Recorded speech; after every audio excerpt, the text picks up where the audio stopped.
예배 전에 제가 오늘 다 설교 말고 막 예배 순서로 다 인도해야 되나 좀 걱정했었는데 태아 형이 사회로 좀 섬겨주셔서 너무 감사했고요. 기도 제목이 너무 은혜로웠습니다. 네. 다들 잘 지내셨죠, 한 주간? 네. 또 이 자리에 뵈서 너무 반갑고요. 더 많은 이야기는 이제 이따 식사하시면서 나누기로 하고 바로 말씀 보도록 하겠습니다. 오늘 본문은 여호수아 14장입니다. 14장은 이스라엘 12지파가 요단 서쪽 가나안 땅을 나눠 갖기 위해 제비뽑기하는 현장을 그리고 있습니다. 물론 세 개의 지파, 이제 므낫세 반쪽 지파, 루벤 지파, 갓 지파는 동쪽의 땅을 받기로 이미 되어 있었기 때문에 이들을 제외한 지파가 이제 제비를 뽑는 것이겠죠. 제비 뽑기가 시작되는 그때 어느 한 남자의 목소리가 들려옵니다. 그는 바로 오늘 본문의 주인공 갈렙이죠. 80세의 노인이었던 갈렙은 나 때는 말이야 로 운을 띄우면서 40년 전의 일을 이야기하고 여호수아에게 헤브론 땅을 줄 것을 요청합니다. 분명히 땅 분배를 위한 제비뽑기 하는 현장임을 생각해 본다면 갈렙의 이러한 행동은 굉장히 상식적이어 보이지 않고 심지어 무례해 보이기까지 합니다. 하지만 오히려 오늘 본문의 후반절에서 여호수아는 이러한 갈렙을 축복하고 그가 요청하는 헤브론 땅을 줍니다. 갈렙 이야기는 교회에서 많이 다뤄지는 본문이기에 여기 계신 분들도 이 상황에 대해서 어느 정도 이해하고 계실 거라고 생각합니다. 이 산지를 내게 주소서와 같이 유명한 CCM도 이 갈렙 이야기를 배경으로 하고 있으니까요. 우리에게 너무나도 익숙한 이 본문을 함께 나눌 때에 하나님께서 우리 각자와 공동체에게 하시는 새로운 말씀이 있기를 축원합니다. 먼저 오늘 본문을 조금 더 자세히 들여다보기 위해서 40년 전 그날로 함께 되돌아가 보려고 합니다.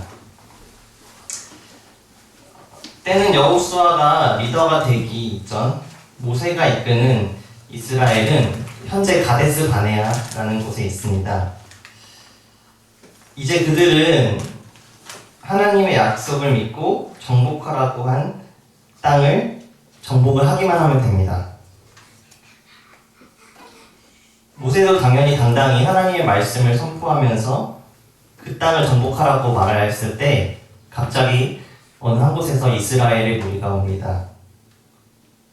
그들은 모세에게 어느 루트로 가나안 땅을 공략해야 좋을지 정탐해보자고 말합니다.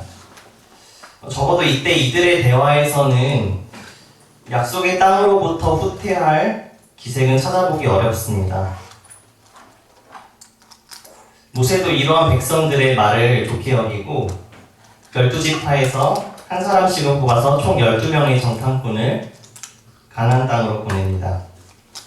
정탐은 40일간 이루어졌습니다. 하지만 정탐에 대한 보고는 상반되었습니다. 여호수아와 갈렙 두 명의 눈에는 그 땅은 하나님이 약속하신 젖과 꿀이 흐르는 좋은 곳이었으며 비록 안악자손이 있었지만 하나님께서 함께 하신다면 충분히 점령할 수 있었던 땅이었습니다. 하지만 나머지 10명의 정탐꾼은 2m가 넘는 안악자손 앞에 자신들은 메뚜기에 불과하며 결코 승리할 수 없을 것이라고 보고합니다. 10명의 정탐꾼이 한 부정적인 보고는 금세 이스라엘 공동체로 흘러들어갔습니다. 백성들은 모세를 포함한 지도자를 원망하였으며 이전 애굽에서의 종살이가 좋았다고 후회합니다. 점차 이스라엘 백성들의 원망이 커지고 그들의 분노가 갈렙과 여호수아를 돌로 쳐 죽이려고 할 때 하나님께서 나타나십니다. 하나님은 이스라엘에게 출애굽 이후 그들과 함께 하시면서 수많은 이적을 보여주었음에도 아직도 자신을 믿지 못하는 것을 한탄하십니다.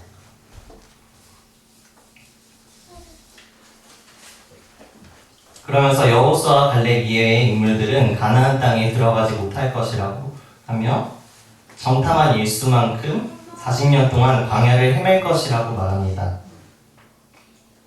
이러한 심판에 이스라엘은 무언가 잘못 돌아가고 있음을 눈치챘습니다. 다음날 하나님께서 가나안으로 가지 말라고 하였음에도 불구하고 그들은 가나안 땅을 정복하려고 시도하였고 결국 첫 번째 패배를 경험하게 됩니다.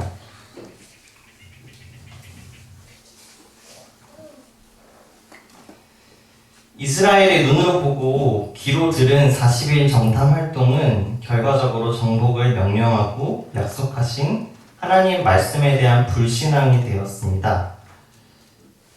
이스라엘의 정탐 기간이 너무 짧아서였을까요? 아니면 정탐하는 행위 자체가 잘못된 것은 아니었을까요? 몇몇 성경 해석은 정탐하는 행위 자체를 하나님의 말씀에 대한 불신앙으로 보기도 합니다.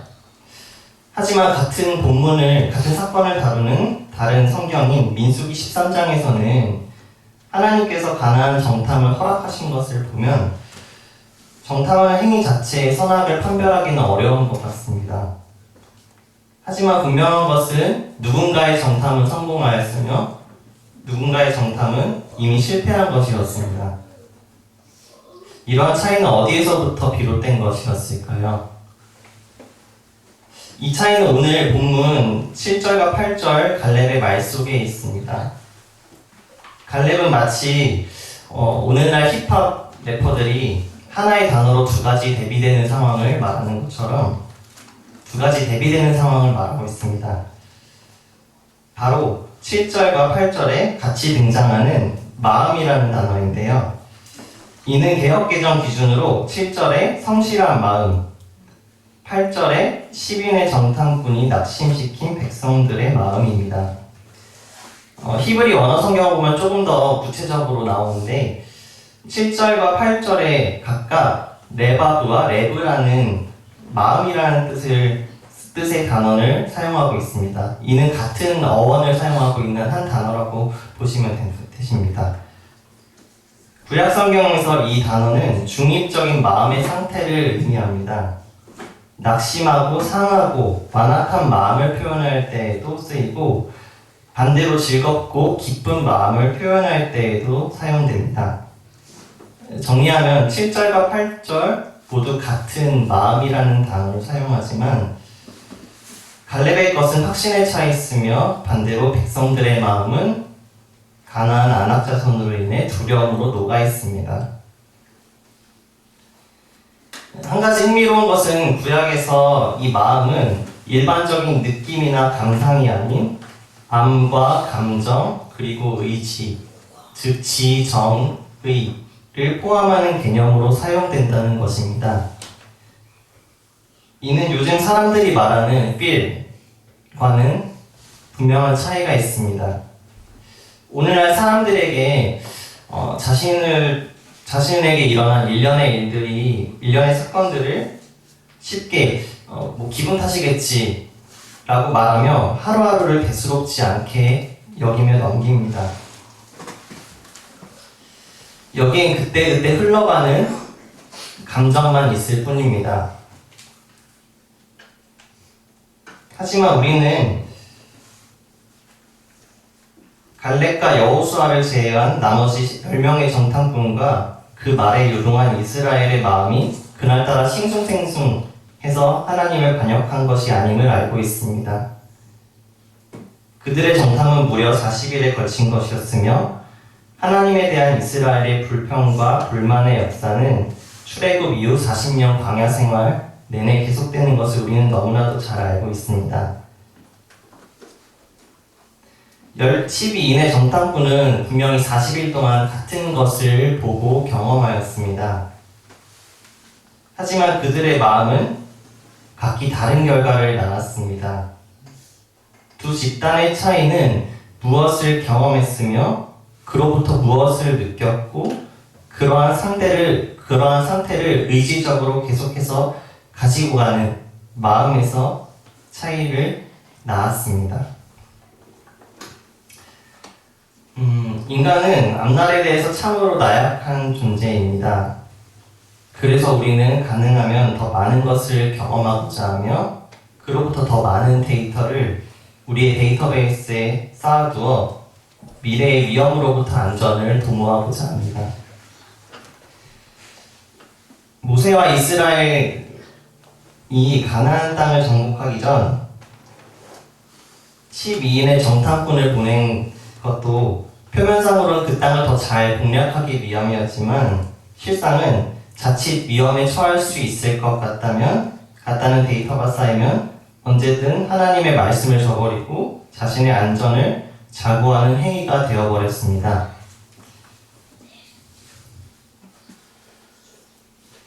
물론 경험이라는 것의 가치를 깎아내리려고 하는 것은 아닙니다. 분명 경험은 우리로 하여금 더 나은 결정을 할 수 있도록 도와줍니다.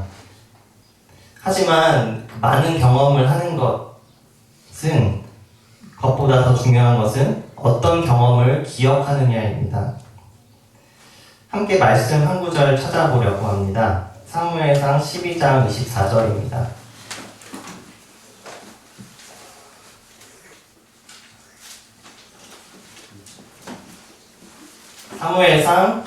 사무엘상 12장 24절입니다.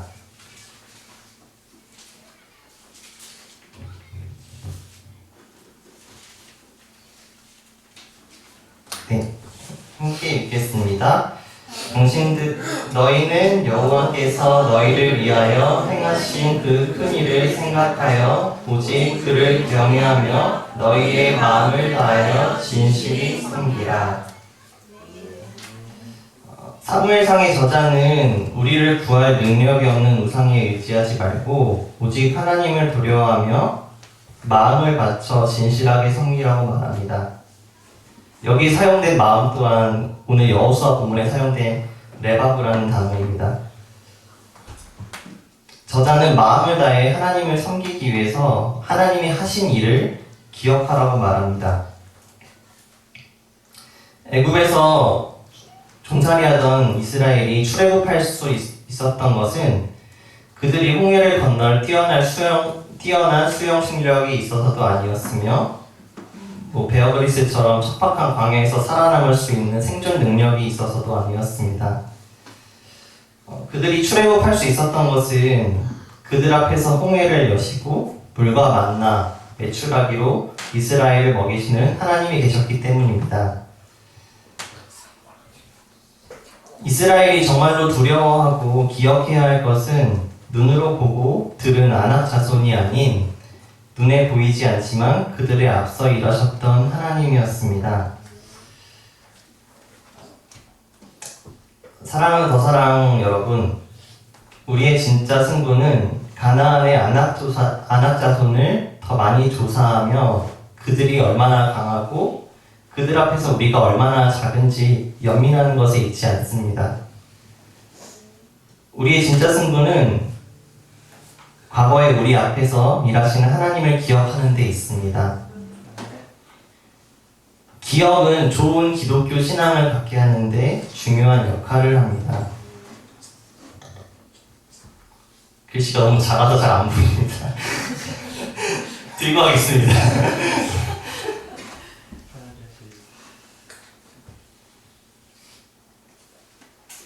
오늘 본문에 여호수아와 갈렙은 40년 동안 그들에게 주신 하나님의 약속을 믿고 기억하고 있었습니다.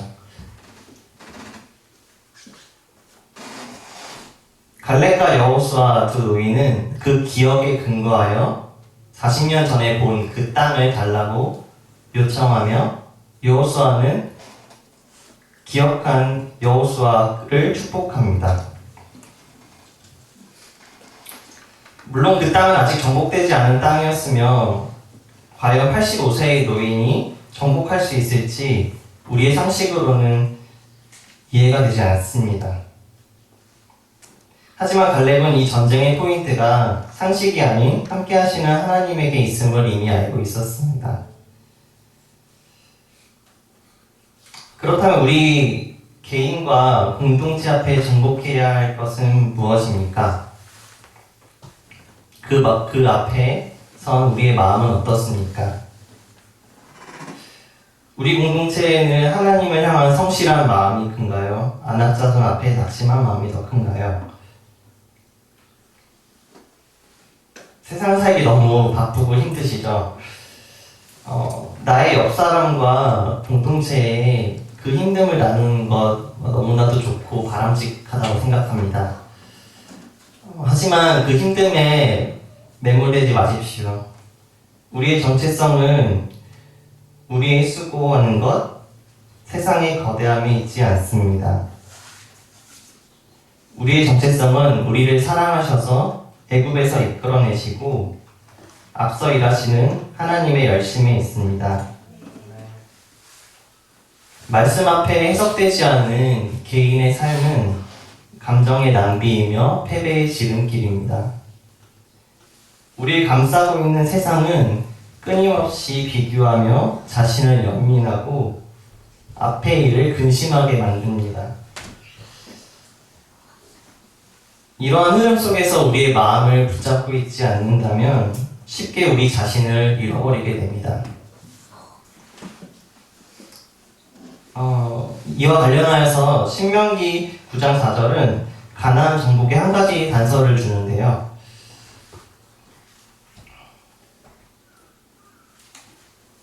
좀 찾아볼까요? 신명기 9장 4절입니다.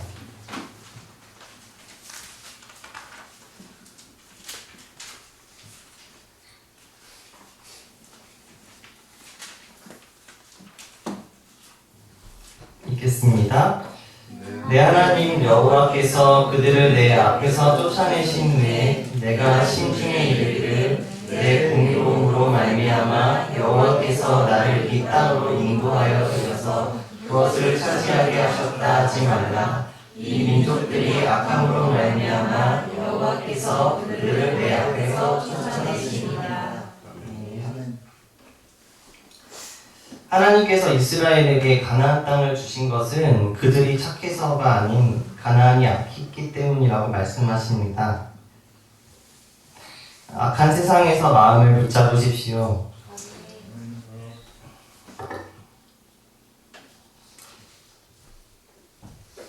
우리의 뜻과 마음을 다하여 하나님만을 두려워하고 그분의 열심을 기억하시길 바랍니다. 그리고 우리 가운데 일하신 하나님을 담대히 공동체와 나누십시오. 그것이 우리가 승리하는 길입니다. 스가랴 7장 8절에서 12절 말씀을 함께 또 찾아보시겠습니다. 죄송합니다. 좀 귀찮죠?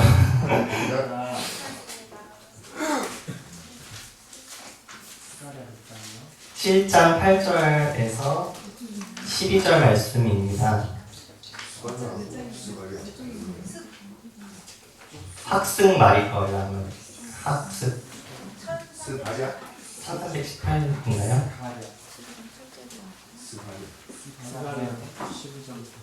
스가랴서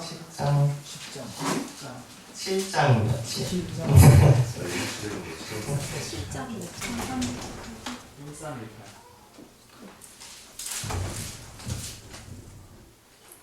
네, 같이 보도록 하겠습니다. 8절이요. 네. 7장 8절에서 12절까지요. 읽겠습니다.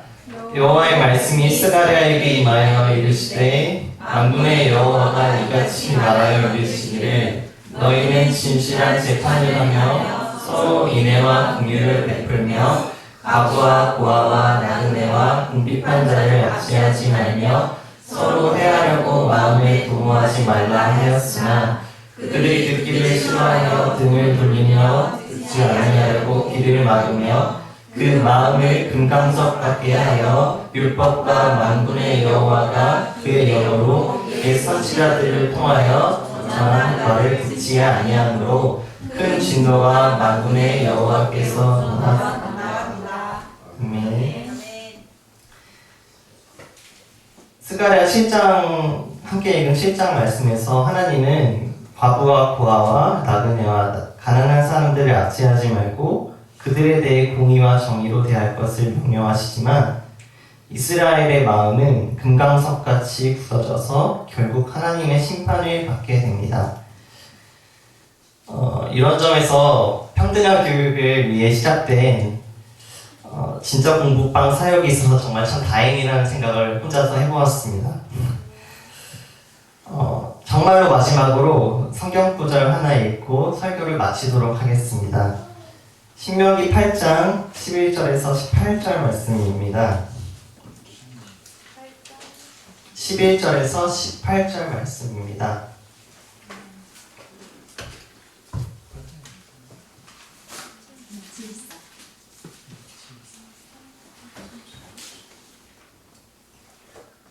다 찾으셨나요?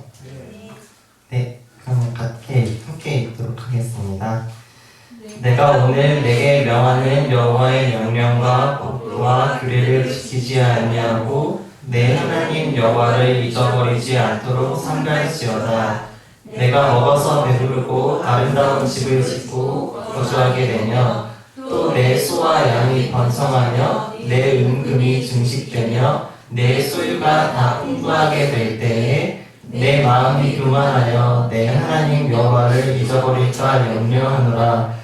여호와는 너를 애굽 땅 종되었던 집에서 이끌어내시고 너를 인도하여 그 광대하고 위험한 광야 곧 불뱀과 정갈이 있고 물이 없는 건조한 땅을 지나게 하셨으며 너를 불가하여 단단한 반석에서 물을 내셨으며 내 조상들도 알지 못하던 만나의 광야에서 내게 먹이셨나니 이는 다 너를 낮추시며 너를 시험하사 마침내 내게 복을 주려 하심이었느니라.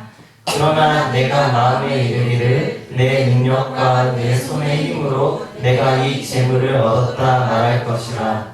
내 하나님 여호와를 기억하라. 그가 내게 재물을 얻을 능력을 주셨음이라. 이같이 하심은 내 조상들에게 맡기신 언약을 오늘 같이 이루려 하심이니라. 아멘. 네, 기도하겠습니다.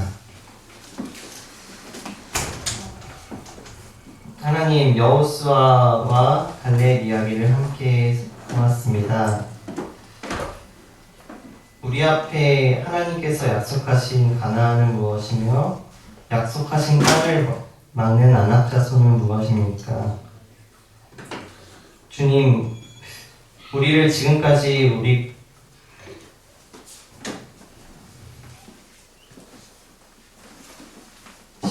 우리가 걸어온 모든 길이 우리의 능력으로 얻어진 것이 아님을 압니다. 하지만 세상 살아가며 안악 자손을 만날 때마다 우리의 마음을 녹아내리며 애굽을 그리워하는 연약한 존재임을 고백합니다. 주님, 우리를 불쌍히 여기셔서 우리 앞에 일하셨던 하나님을 기억하며 악한 세상에서 우리를 지켜주십시오. 더사랑교회가 하나님의 일하심을 기억한 여호수아와 갈렙 같은 공동체가 되게 하셔서 하나님을 기억하고 하나님을 향한 성실한 마음이 커질 수 있도록 도와주십시오. 이 모든 말씀 살아계신 예수님의 이름으로 기도드립니다. 아멘.